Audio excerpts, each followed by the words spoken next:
Welcome back. The sixth edition of the Africa CEO Forum begins today, March the 26th through the 27th in the Ivorian capital, Abidjan. The forum brings together Africa's CEOs and influential leaders in the continent's biggest companies with the aim to create a platform for the participants to exchange their views and opinions on some of the uprising and existing issues affecting the economic development of African companies and, of course, meet and interact with other business leaders. The theme for this year's forum is Shaping the Future of Africa, and Channel's business editor Bosin Omofaye sat with the president of the Africa CEO Forum, Amir Ahmed, as he speaks about the agenda of this year's meeting. We have a sense that it's time for transformation. Why? Because we have basically seen two different decades just before this one. 98 to 2008, which was a high growth decade, 2008 to 2018, which is kind of a crisis consolidation mode. And so we were trying to make this conference all about the next decade, and assuming that it's transformation time, because what we have achieved so far is good, but definitely not enough at a time where the rest of the world is changing even faster. So we need to really get going about this. In terms of the last 5-6 years, how much of the discussions at this forum do you think is already changing the way we do things and business across Africa? Basically, I think the main achievement of this conference is to have put the private sector on the map for public officials. Up until the end of the year 2000s, private sector was not so much into the discussion between public officials when they were talking about economic policies. And now one of the main achievements, you won't have any discussion about growth without talking about a private sector-led growth. So I think this is a main achievement, but we're getting in a new phase where the private sector has to, you want to do it again? Because somebody went just through. And basically we're thinking we're getting into a new phase where the private sector has to really think about the next steps in order to achieve the transformation that we haven't done up until now. Because what we have to realize is that although we had high growth in the last 10 years, we still have huge weaknesses when we're especially regarding what's going on around Africa. What game-changing things would you like to see in sub-Saharan Africa in terms of the macro-economic situation across the continent? I think there are three main issues. First issue is changing the public-private discussion. I think African private sector has to engage way more aggressively into some discussion. When we look, for example, at the Doing Business rankings of Africa, frankly, it's not acceptable. Every year we get press release about how African countries are part of the countries that are the most reforming countries. But at the end of the day, when you look at the average position of Africa in this ranking, it's 141 out of 190. That was the ranking in 2017. And it was the exact same ranking in 2008. So it means in 10 years, we haven't moved. So governance is an issue. Associating the private sector to public policies that are affecting the economy. And then I'm thinking about education. Education is a main challenge for Africa. There's going to be a basic world war for human assets, and Africa has to get ready for it. And the private sector has to be part of the discussion.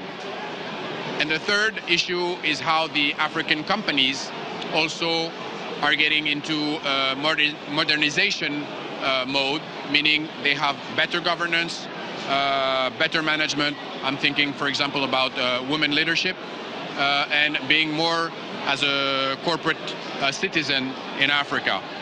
These are discussions that are ongoing in the rest of the world. They need to take place in Africa now.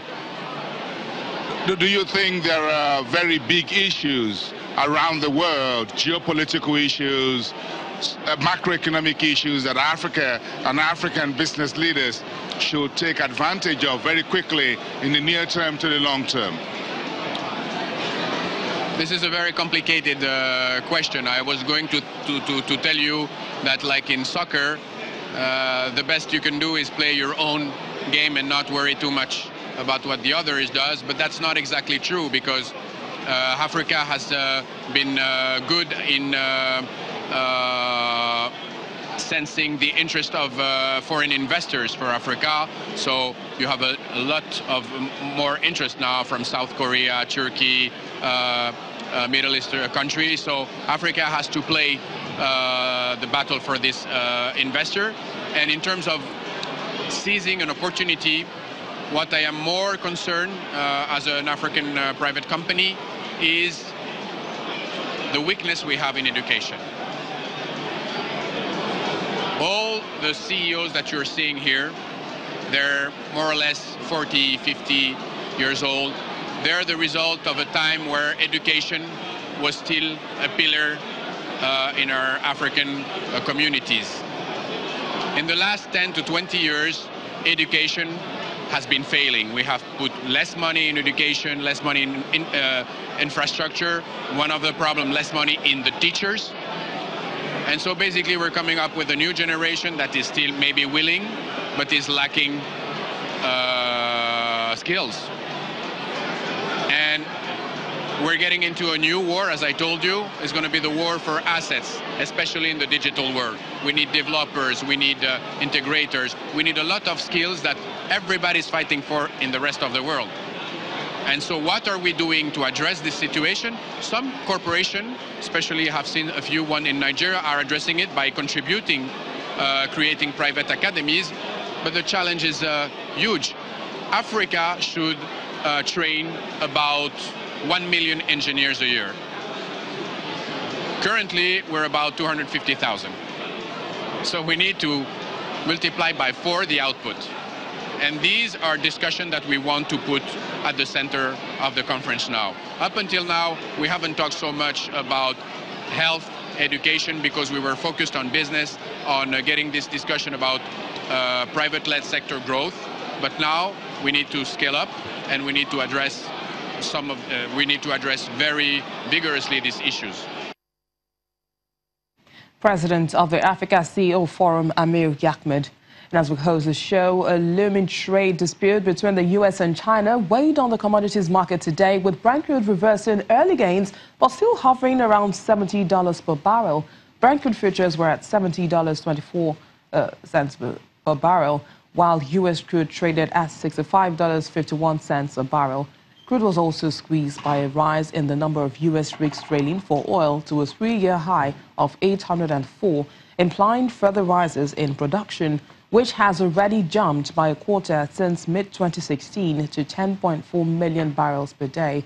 Earlier in the session, prices were lifted by statements from Saudi Arabia, the de facto leader of the Organization of Petroleum Exporting Countries, that production cuts that have been in place since 2017 may be extended into 2019, as well as concerns that the United States may reintroduce sanctions against Iran. And that's our show today. Thank you for watching. I am Bisi Adebayo.